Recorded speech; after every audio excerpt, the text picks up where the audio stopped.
how to identify 2, 3 and 4 terminal devices such as diodes, transistors, MOSFETs and different packages in integrated circuits. Identify the SMD diodes. SMD diodes are typically small rectangular components with 2 terminals. Look for markings or codes on the diode which might indicate its type or specifications. Diodes are available in mainly 2 forms: single diode form and dual diode form. Single diode form are classified as simple diode, dual anode, dual cathode. Dual diode form are classified as common anode,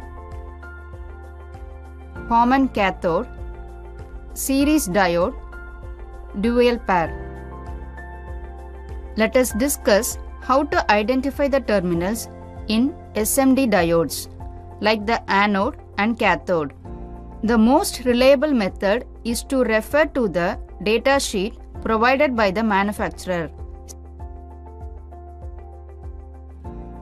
Some SMD diodes have markings on the body that indicate the cathode side.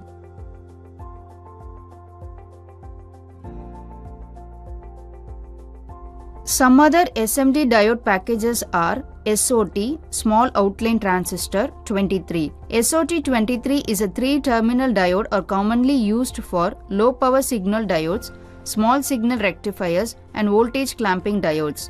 It is used in various electronic circuits including consumer electronics, telecommunications and automotive applications. The SOT89 package typically has 4 leads: base, emitter and collector. This package is designed for surface mounting onto a PCB. SMD diodes in the SOT89 package are often used in voltage regulation circuits, rectification in AC to DC converters. SOT143. SMD components in SOT143 packages can include small signal transistors, diodes, voltage regulators and more. It is commonly used in a variety of electronic devices and circuits including amplifiers, oscillators, voltage regulators and more. BAV99. The BAV99 diode contains 2 diodes connected in series within the same package. This allows for more efficient use of space in compact electronic designs. It is usually housed in a SOT23 package which has 3 terminals arranged in a specific configuration. Let us discuss SMD LEDs in the SOT23 package. Surface mounted device LED chips are the next major development after dual inline packages. Compared with traditional LEDs, the light output generated by SMD is much higher and consumes less power. Compared with DAP LEDs, they have a smaller, flatter design, a longer surface life, reduced energy consumption by up to 75% and lower maintenance cost. These are basic LEDs available in various colors such as red, green, blue, yellow and white. They come in different package size like 3528, 3014, 5050, 5630, 3030, 2835, 3535. SMD LEDs comes in various package sizes and configuration, each with its own characteristics and applications. SMD LEDs in SOT23 packages are available in various colors including white, red, green, yellow and blue. The SOT23 package typically has 3 leads: one anode positive terminal, one cathode negative terminal and one additional lead for other purposes such as connecting to a heat sink or providing a ground connection. Plastic leaded chip carrier LEDs. PLCC LEDs are larger than standard SMD LEDs and typically come in packages with 4 or more leads. They are commonly used in applications where higher brightness or special features such as RGB, red, green and blue color mixing are required. SMD LEDs have markings on their body indicating the polarity. Look for a small indicator such as a line or a dot near one of the terminals. This terminal is typically the cathode negative while the other terminal is the anode positive. Let us discuss SMD transistors. 3-terminal SMD transistors are electronic components with 3 terminals used for amplifying or switching electronic signals.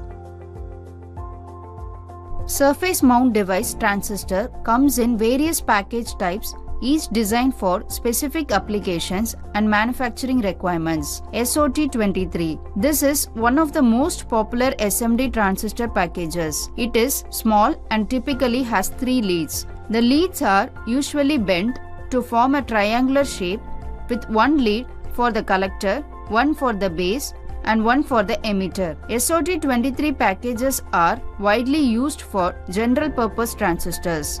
SOT89.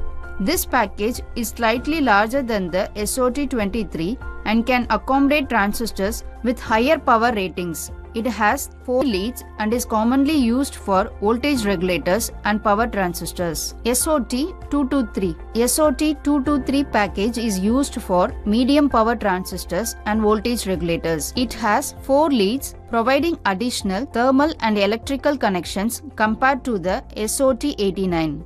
To identify whether the SMD transistor is PNP or NPN and the terminals emitter, collector and base, the most reliable way to determine the type of SMD transistor is to refer to its datasheet. The datasheet typically provides detailed information about the part, including its pinout, electrical characteristics, and sometimes even the orientation of the part. Let us look into SMD FET and MOSFET device. SOT23. This is one of the most common and versatile SMD packages used for small signal transistors, including FETs and MOSFETs. It typically has 3 leads and is suitable for low power applications. SOT223, SMD FETs and MOSFETs are also available in the SOT223 package, which has 4 leads and provides better thermal dissipation compared to SOT23. This package is suitable for medium power applications. Drain, source, and gate terminals in SMD, FETs, and MOSFETs can be identified by the data sheet provided by the manufacturer. Let us look into different types of packages in SMD integrated circuits. SO, small outline, 8 pins to 16 pins.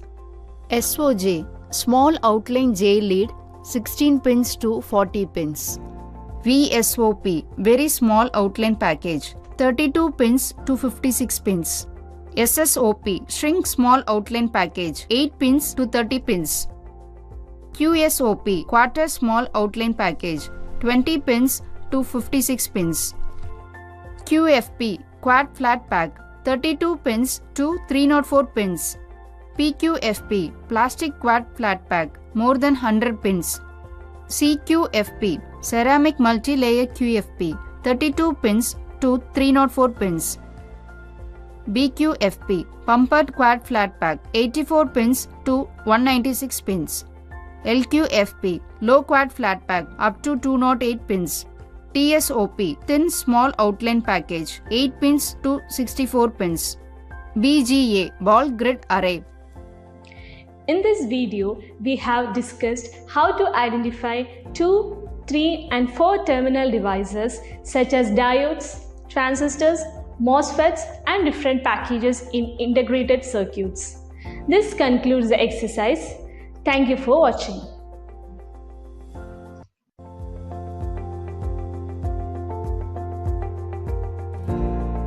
Hello everyone. In today's video, let us learn how to demonstrate the components and sections of LCD, LED and Smart TV. For ease of understanding, the video is split into 2 parts. Part 1 covers Objective 1 and 2 and rest is covered in Part 2. At the end of this video, you will be able to dismantle the back panel cover of the LCD TV, identify the internal sections in LCD TV, dismantle the back panel cover of the LED TV, identify the internal sections in LED TV. Let us collect the tools and equipment required to do this practical. Trainees Toolkit, LCD TV with user manual, LED TV with user manual. Remove the back panel cover of the LCD TV and identify the sections. Unplug the LCD TV from its power supply and remove any other cables from the TV. Identify the power cable connected to the back or side of the TV. Gently grasp the plug of the power cable where it connects to the TV. Identify the signal cables connected to the TV. These may include HDMI cables or coaxial cables depending on the setup. Gently grasp the connector where it plugs into the TV's input port. Repeat this process for each one until all signal cables are disconnected.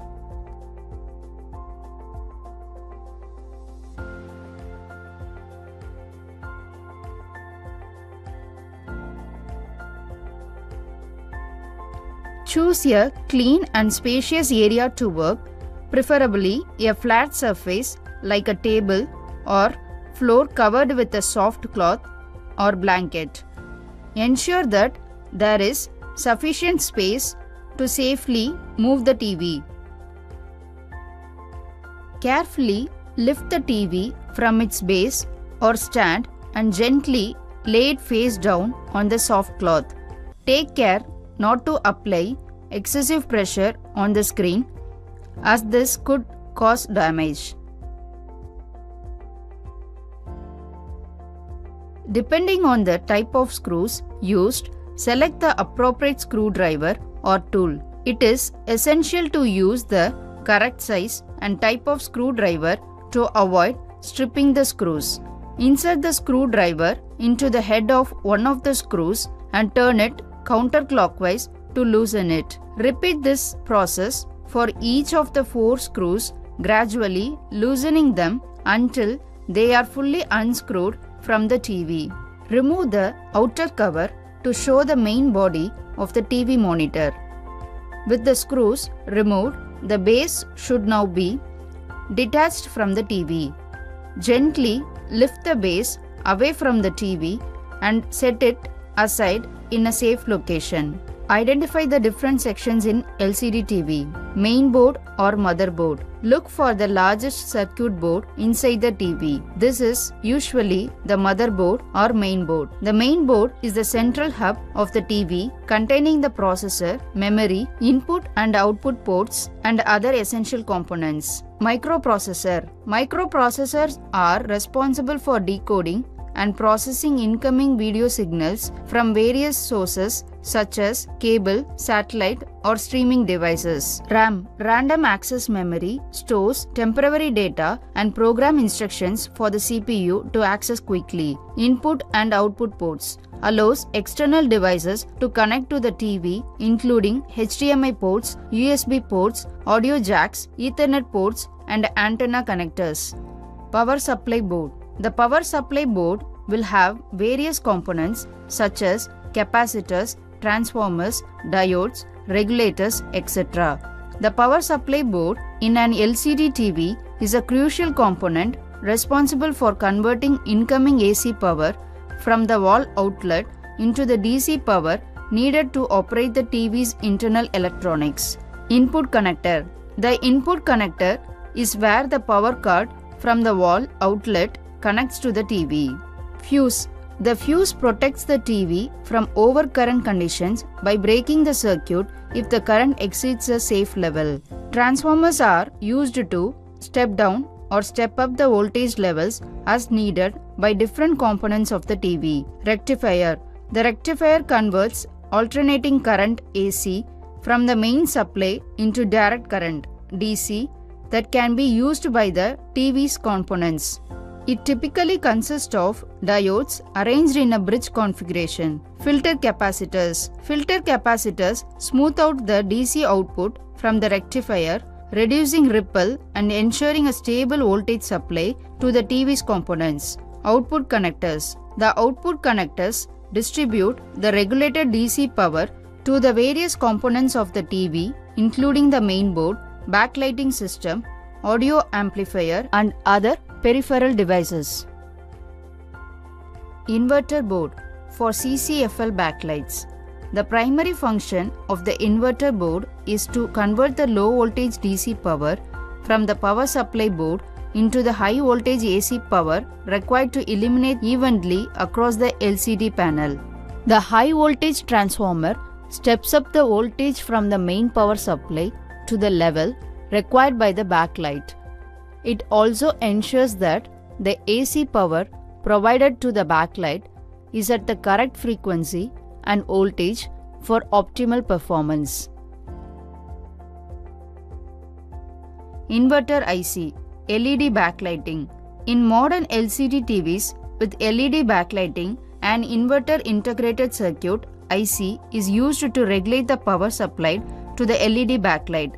This IC controls the brightness of the LEDs by adjusting the current flow. MOSFETs, metal oxide semiconductor field effect transistors. MOSFETs are used as switches to control the current flowing through the backlighting system. They are turned on and off rapidly to modulate the brightness of the backlight LEDs or CCFL lamps. LCD panel, liquid crystal display panel. At the heart of the LCD panel is a layer of liquid crystal material sandwiched between two layers of glass or plastic substrates. The liquid crystal molecules in this layer can twist and change orientation when an electric field is applied, allowing precise control over the passage of light. T-con board, timing control board. The T-con board, also known as the timing controller or controller board, processes video signals received from the main board and controls the timing and pixel activation of the LCD panel. Timing controller IC, T-con IC. The heart of the T-con board, this integrated circuit generates timing signals to control the scanning of pixels on the LCD panel. LVDS, low voltage differential signaling transmitter. LVDS transmitters convert the digital video signals from the T-con IC into LVDS signals, which are used to transmit data from the T-con board to the LCD panel. Audio board. The audio board processes audio signals received from external devices or internal sources such as TV tuners or streaming apps. Audio amplifier IC. The audio amplifier IC is the main component responsible for amplifying the audio signals received from the TV's main board or external audio sources. IR sensor and control buttons. The IR sensor receives signals from the TV remote control, allowing users to navigate menus, adjust settings, and control playback. IR receiver module. This is the main component that detects infrared signals from a remote control. It typically consists of a photodiode or phototransistor that converts received infrared light into an electrical signal. Control buttons located on the TV itself provide basic functionality such as power on, power off, volume control, and input selection without the need for a remote. Retrieve the back cover of the TV and align the back cover with the TV chassis, ensuring that all screw holes and connectors line up properly. In this video, we have discussed how to dismantle the back panel cover of the LCD TV. Identify the internal sections of the LCD TV. This concludes part 1. See you in part 2.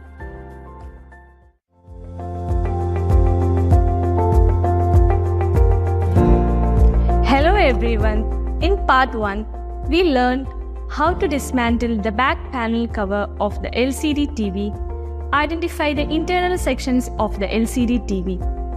In continuation of that, here we discuss how to dismantle the back panel cover of the LED TV, identify the internal sections of an LED TV. Let us discuss the difference between LCD and LED TVs.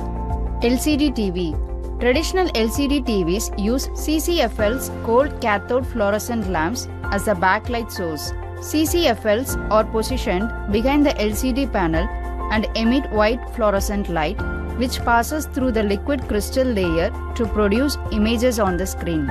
LED TV. LED TVs use LEDs, light emitting diodes, as the backlight source. LEDs are positioned behind the LCD panel and emit either white or RGB, red, green, blue light directly onto the LCD panel. LED TVs can be further classified into two types. Edge-lit LED TVs, where LEDs are placed around the edges of the panel, and direct-lit LED TVs, where LEDs are positioned directly behind the panel.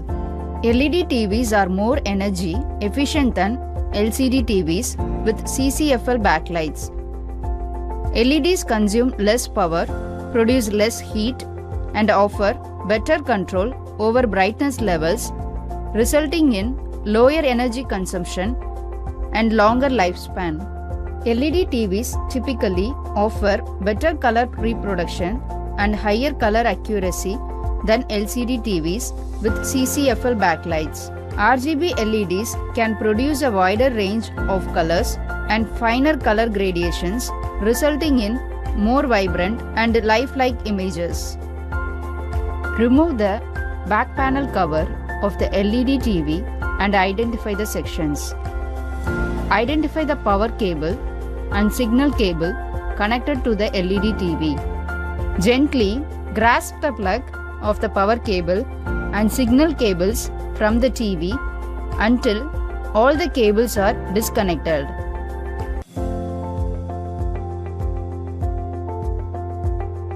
Carefully lift the TV from its base and gently lay it face down on the soft cloth. Take care not to apply excessive pressure on the screen, as this could cause damage. Insert the screwdriver into the head of one of the screws and turn it counterclockwise to loosen it by using the appropriate screwdriver. Repeat this process for each of the 4 screws, gradually loosening them until they are fully unscrewed from the TV. Remove the outer cover to show the main body of the TV monitor. Identify the different sections in LED TV. Motherboard. The main components of the motherboard of the LED TV consist of a microprocessor, RAM, random access memory, input and output ports, and control interfaces. Microprocessor. The central processing unit handles the TV's overall operation, including processing input signals, running the operating system, and executing commands. Random access memory stores data temporarily for quick access by the CPU. Input and output ports. These ports allow connections to external devices such as HDMI ports and audio ports for speakers or headphones. Scanner board. In LED TVs, the term scanner board typically refers to the T-con board, timing control board, also known as the timing controller. Timing controller T-con IC.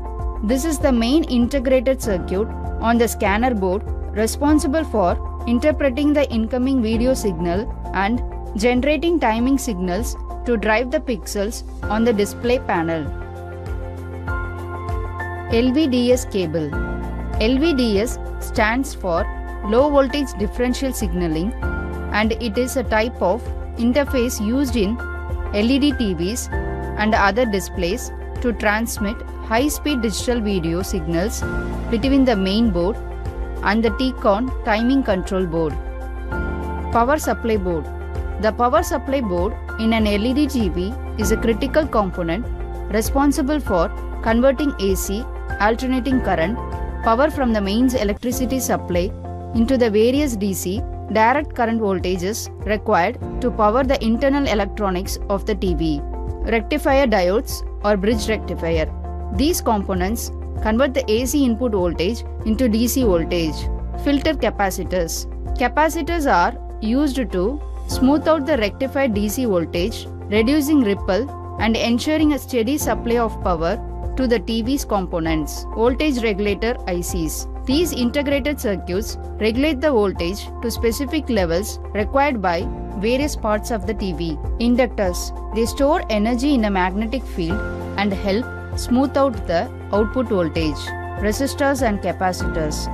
These passive components are used for various purposes such as voltage dividers, timing circuits, and noise filtering. Heat sink. Components such as voltage regulators or switching transistors may generate heat during operation.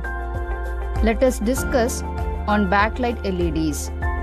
Gently turn the LED TV facing upward to remove the top bezel. Inspect the top bezel to identify any screws or clips securing it to the TV chassis. These screws or clips may be located along the edges or corners of the bezel. If there are clips holding the top bezel in place, use a bezel opener to carefully remove them. Once the top bezel is partially removed, you may encounter cables connecting the bezel to the TV chassis. These cables may include the LVDS cable for the LCD panel, control buttons, or LED indicator lights. Take note of their positions and orientations for reassembly later. Carefully disconnect any cables or connectors by gently pulling them apart.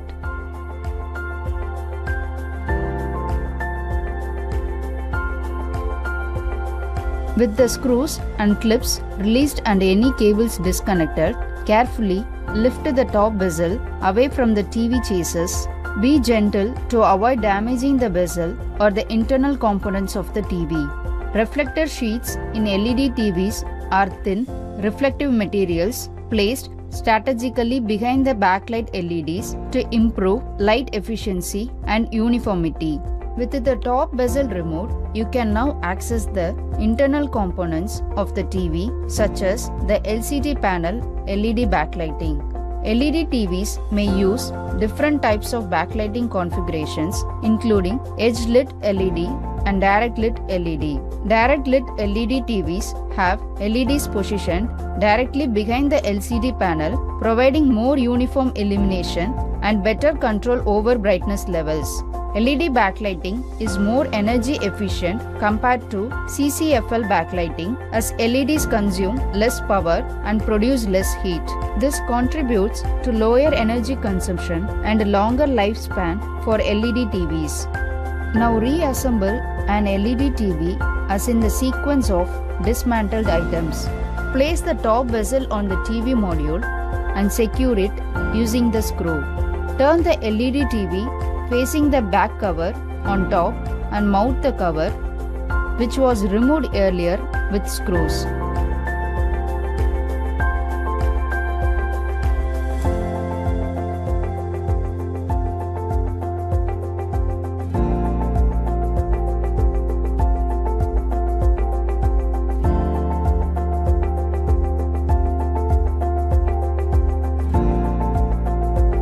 In this video, we have discussed how to dismantle the back panel cover of the LED TV, identify the internal sections of an LED TV. This concludes the exercise. Thank you for watching.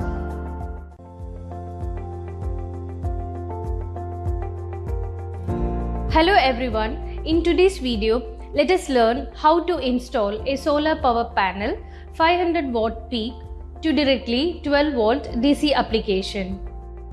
At the end of this video, you will be able to install a solar power panel 500 watt peak for 12 volt DC application, construct an application circuit for 12 volt DC application.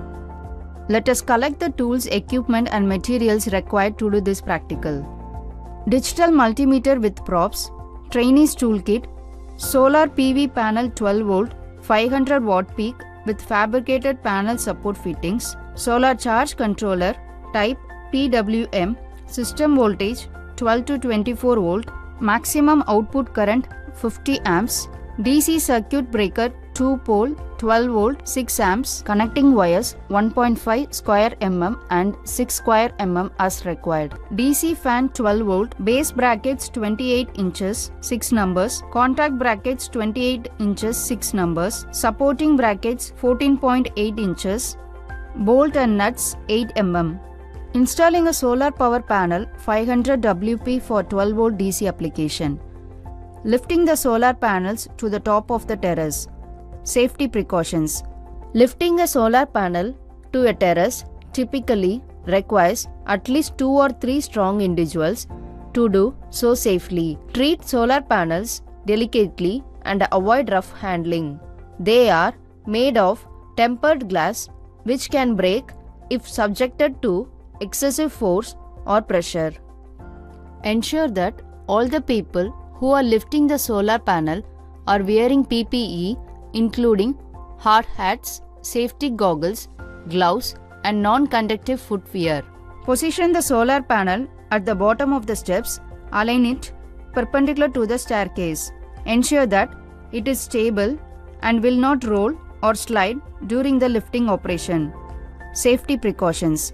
Carefully inspect the solar panel for any sharp edges or protruding parts.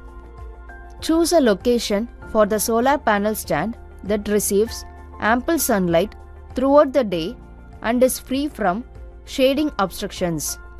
Solar panels generate electricity by converting sunlight into energy.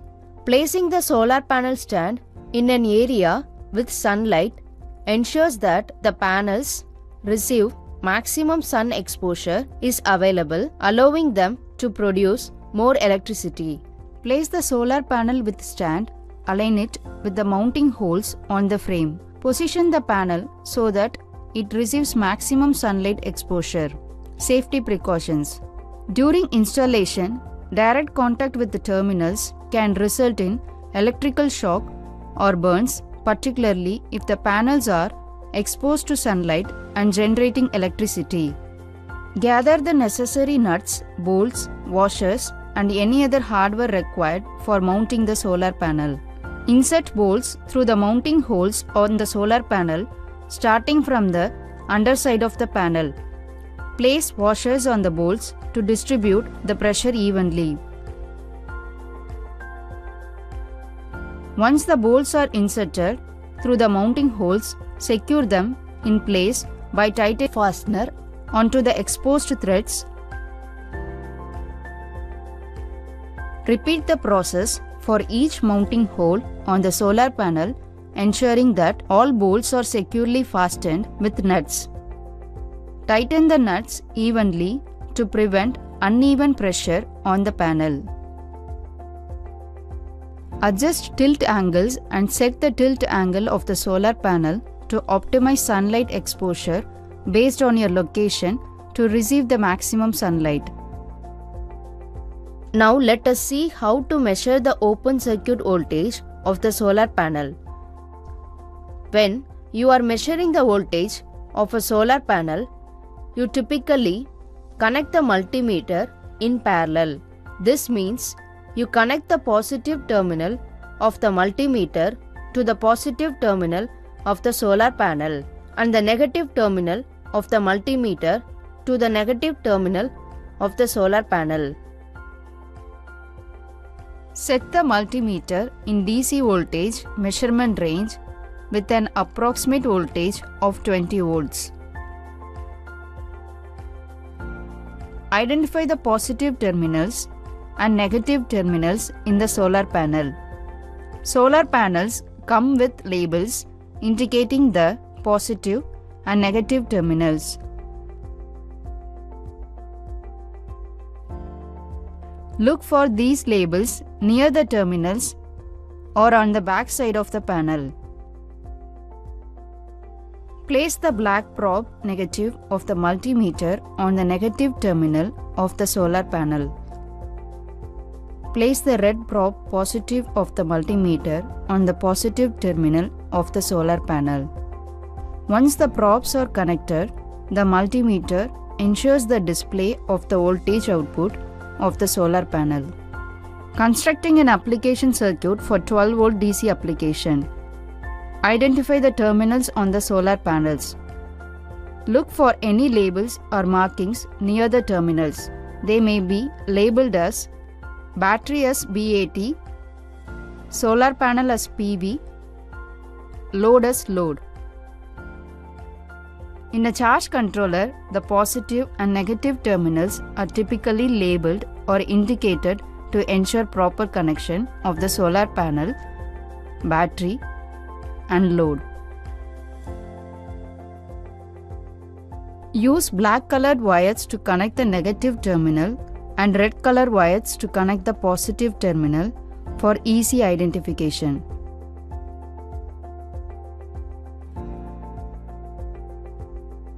Strip the wire insulation for half an inch using a wire stripper. Squeeze the handles of the wire stripper to apply pressure to the insulation. The cutting edge of the wire stripper will slice through the insulation without damaging the underlying conductor for both red and black wires.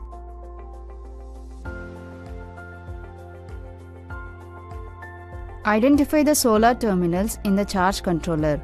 Connect the positive wire from the solar panel to the positive terminal on the charge controller.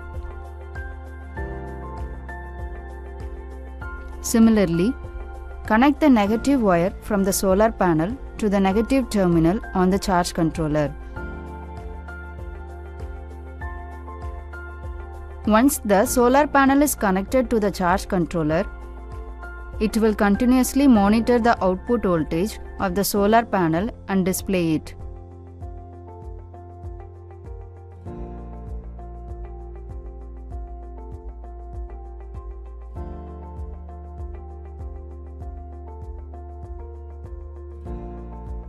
Identify the terminals on the charge controller designated for connecting DC loads. These terminals are typically labeled load or DC load. Identify the positive and negative terminals on the 12-volt DC fan. Connect the negative terminal of the fan to the negative terminal of the charge controller. Then connect the positive terminal of the fan through DC breaker to the positive terminal of the charge controller for the allotted terminal.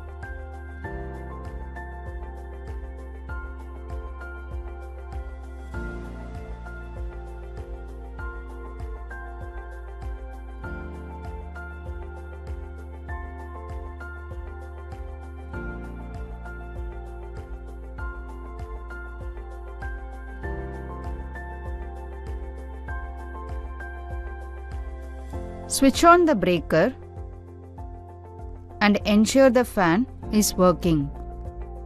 Monitor the solar panel voltage and output voltage to the fan in the charge controller display. Thus, we have installed the solar power panel 500 watt peak for 12 volt DC application and constructed an application circuit for 12 volt DC application. This concludes this exercise. Thank you for watching.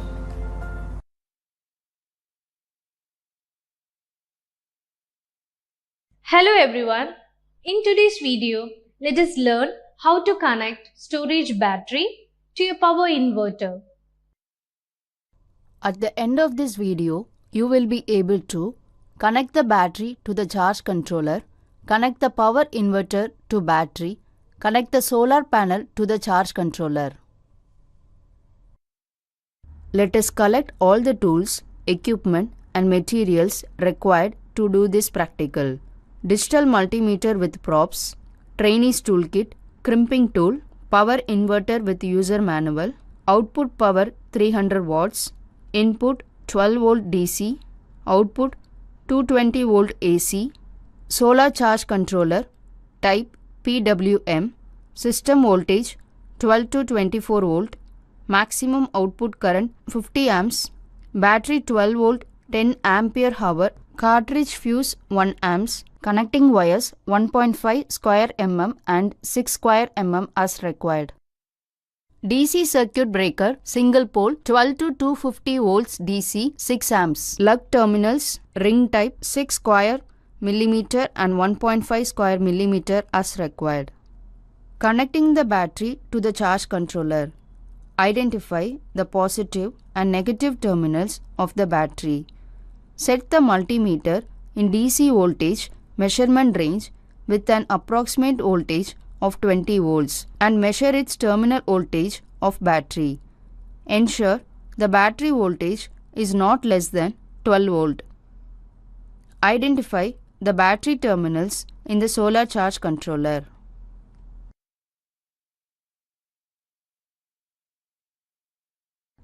Measure and cut 2 lengths of electrical wire required to connect the battery to the charge controller and the circuit breaker. Remove insulation sleeve at both ends for 12 mm and insert conductor into cable lug terminals as shown. Use crimping tool with correct slot. Crimp the lugs on one end only of both wires. Connect the lug terminal of red wire to the positive terminal of the battery to the positive battery terminal of the charge controller through DC circuit breaker other end of the wire. Connect the lug terminal of black wire to the negative terminal of the battery to the negative battery terminal of the charge controller. Keep enough tightness using the screwdriver. Connecting the power inverter to battery. Safety precautions. The wire connection can only be done after the inverter is fixed in the proper position. Make sure the maximum open circuit voltage and short circuit current of solar arrays do not exceed the stipulated range of the inverter. Identify the battery terminals on the power inverter. The battery terminals on the inverter are typically labeled battery or with symbols representing positive and negative polarity. Use red colored wires to connect the positive terminal and black colored wires to connect the negative terminal for easy identification. Measure and cut 2 lengths of electrical wire. Remove insulation and prepare for connecting the battery to the inverter and the DC circuit breaker. Use crimping tool with correct slot. Crimp the lugs on one end only of both wires.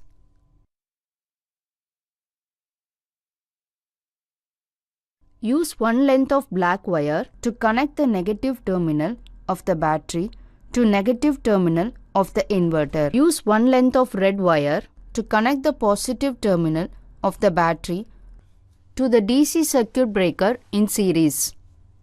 Now connect the output end of the circuit breaker to the battery terminals input side of the power inverter with the correct polarity, like the positive terminal of the battery to the positive terminal of the power inverter and the negative terminal of the battery to the negative terminal of the power inverter. On the other end of the power inverter output side, you could see the AC output terminals. Connect the load to the AC output terminal of the inverter. Ensure that all connections are secure and tight. If your power inverter has screw terminals, tighten the screws to secure the wires in place. Safety precautions. Choose proper cable for power input and output lines. Identify the polarity of connection ports first, then connect the inverter with solar arrays in proper polarity. While connecting the inverter, make sure no connection among AC/DC and any power resources are disconnected. Connecting the solar panel to the charge controller. Safety precautions. Before making any connections, ensure that the solar panel is not receiving sunlight and that the charge controller is turned off and disconnected from any power sources to prevent electrical hazards. Identify the terminals on both the solar panel and the charge controller.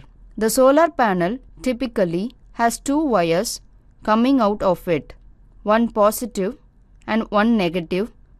The charge controller also has terminals labeled for solar panel connection, often marked solar or PV with positive and negative signs. Cut and strip the insulation from both ends of wires attached to the solar panel and controller and prepare the conductive wire for connection. Connect the positive red wire from the solar panel to the positive terminal on the charge controller. Likewise, connect the negative wire from the solar panel to the negative terminal on the charge controller. Ensure that the connections are secure and tight to prevent them from coming loose over time. Some charge controllers have screw terminals or other connectors to secure the wires in place.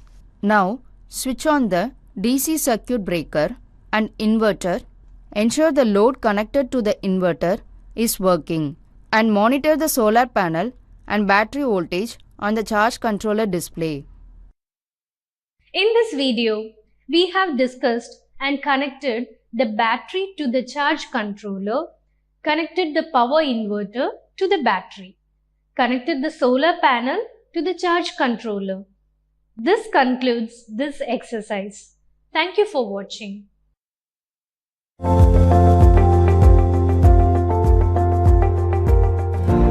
Hello everyone. In today's video, let us learn how to test the solar panel to the inverter and run the load. This video is split into two parts. Part 1 will cover the testing of the solar panel, connecting it to the battery, charge controller and power inverter, and rest in part 2. At the end of this video, you will be able to test the solar panel, connect the battery to the charge controller, connect the power inverter to the battery, connect the solar panel to the charge controller. Let us collect the tools, equipments and materials required to do this practical. Trainees toolkit, digital multimeter with props, moving coil ammeter 0 to 15 amps, solar charge controller, type PWM, system voltage 12 to 24 volt, maximum output current 50 amps, power inverter with user manual, output power 300 watts, input 12 volt DC, output 220 volt AC, solar panel 12 volt 100 watt with manual, battery 12 volt 10 ampere hour, AC lamp load 240 volts 100 watt with holders and connecting wires, SPST switch 6 amps 250 volt, DC circuit breaker single pole 12 to 250 volts DC 6 amps, connecting wires 1.5 square mm and 6 square mm as required, 6 square millimeter and 1.5 square millimeter as required. Testing the solar panel. Safety precautions. Observe polarities when connecting solar panels and batteries. Photovoltaic panels produce electricity when exposed to light, so it is recommended to cover the front of the solar panel at outdoors to help avoid shocks. This is particularly important for higher voltage panels. Open circuit test. Disconnect the solar panel completely from the battery and charge controller. Position the solar panel towards the sun or any light source. Set the digital multimeter to measure DC voltage at 20 volt range. Identify the positive and negative terminals of the solar panel on the back side, usually indicated with positive and negative signs as shown. Place the positive probe of the multimeter on the positive terminal of the solar panel. Similarly, place the negative probe of the multimeter on the negative terminal of the solar panel. Measure the open circuit voltage of the solar panel. The open circuit voltage is the maximum voltage that a solar panel can produce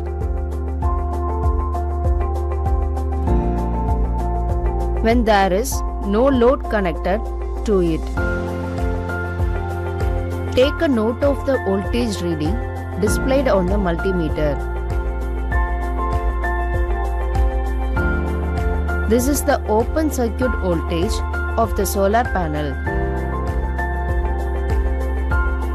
Compare the measured voltage with the rated or expected open circuit voltage of the solar panel. Short circuit test. Disconnect the solar panel from the charge controller.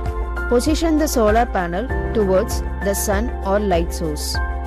Arrange the moving coil ammeter with an appropriate range to measure the current generated by the solar panel. Note: to measure the current, connect the ammeter in series between the solar panel and the charge controller. This means that the current flows through the ammeter on its way from the solar panel to the battery via charge controller.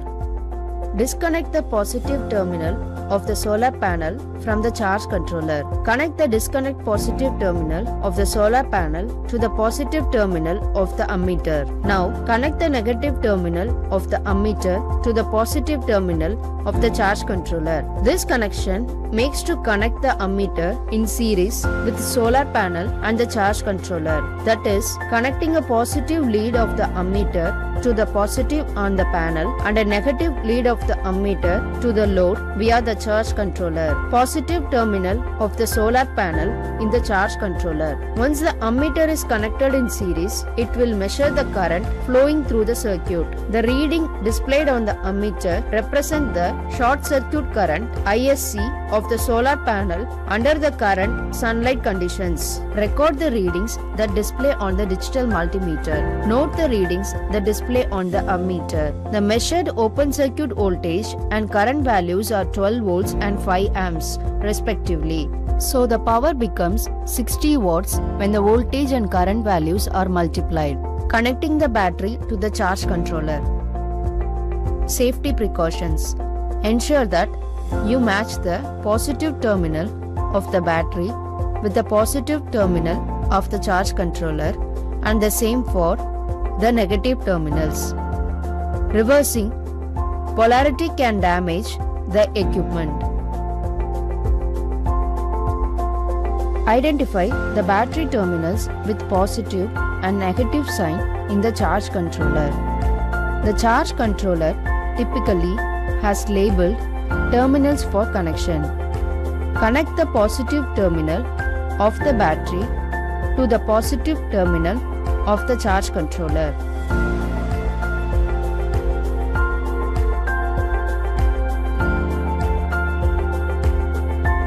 Connect the negative terminal of the battery to the negative terminal of the charge controller.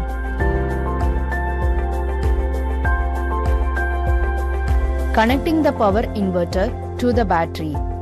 Identify the battery terminals on the power inverter with positive and negative signs or red and black terminals for positive and negative respectively.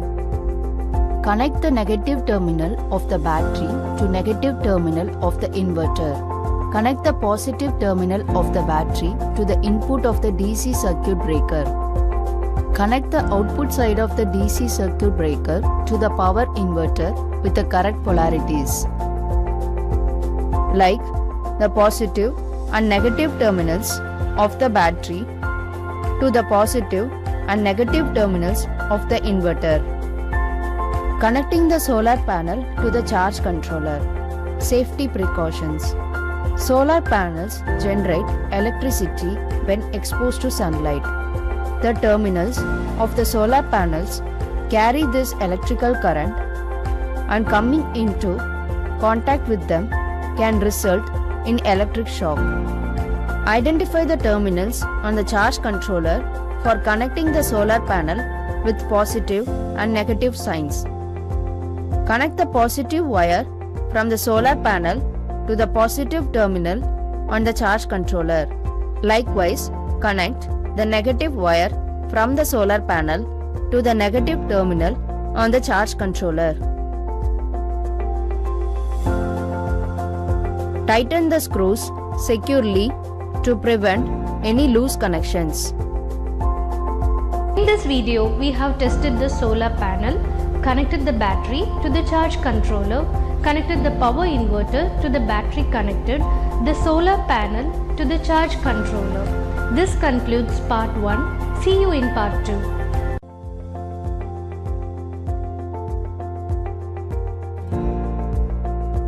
Hello everyone. In the last video, we have learned testing of the solar panel, connecting it to battery, charge controller and power inverter. In continuation of that, in this we learn how to be connecting the AC load and run the circuit and connecting the DC load and run the circuit. Connecting the AC load to the power inverter. A power inverter converts the DC power, usually from batteries or solar panels, into AC power. Identify the AC outlet in the power inverter. Most inverters have standard AC outlets where you can plug in your appliances directly. Set your multimeter to measure AC voltage. Switch on the power inverter. Place the multimeter probes in the AC output socket of the power inverter. Unlike with DC voltage, AC voltage measurement does not have polarity. Therefore, the polarity of the probes does not matter when connecting them to the output socket for AC voltage measurement. But the multimeter must be connected parallel to the AC voltage sockets to measure the output voltage. Once the multimeter probes are securely in place, read the measurement displayed on the multimeter.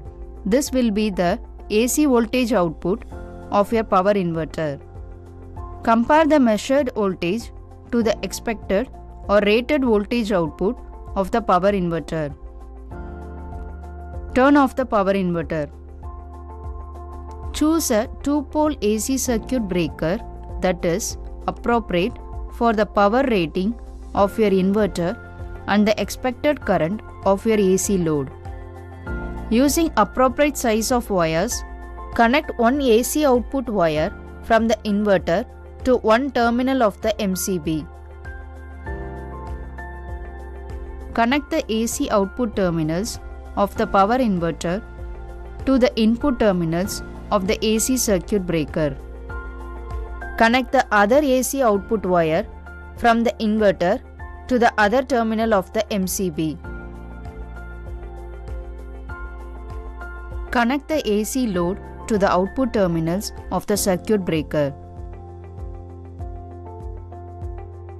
This can be done using standard AC cables terminated with appropriate connectors.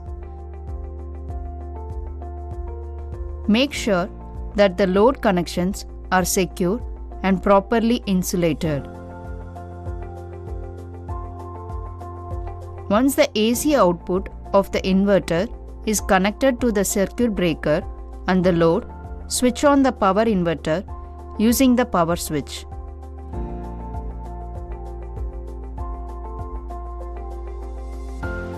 After the inverter is powered on, switch on the circuit breaker by moving the knob to the on position, usually upwards.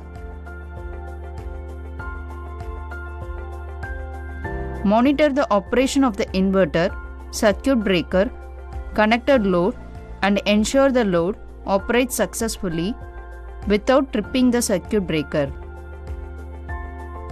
Connecting the DC load to the charge controller. Identify the load terminals in the charge controller. Solar charge controllers typically have terminals labeled for connecting loads with positive and negative signs. Set your multimeter to measure DC voltage, as solar charge controllers typically output DC voltage.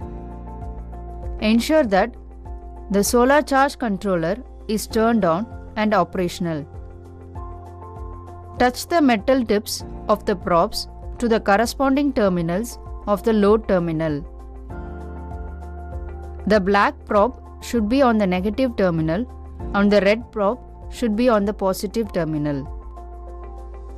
Once the probes are securely in place, read the measurement displayed on the multimeter. Ensure the multimeter reads 12 volts. If the reading fluctuates, wait for it to stabilize before recording the voltage. Ensure that the voltage requirements of your DC load match the output voltage of the solar charge controller.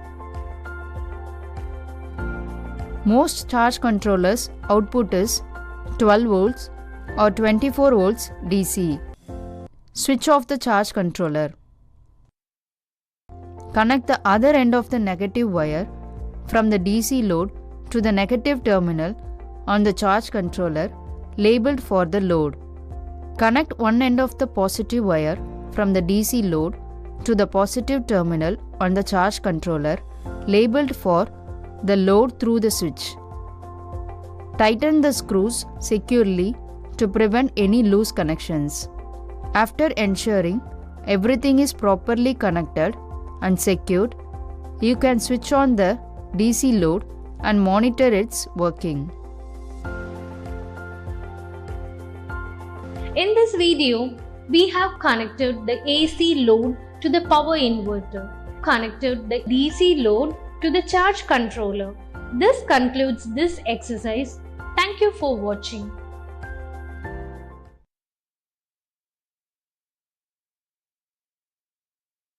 Hi, Namaskar and very welcome to all of you.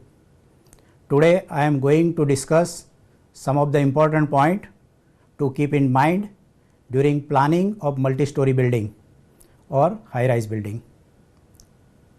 There are proper guidelines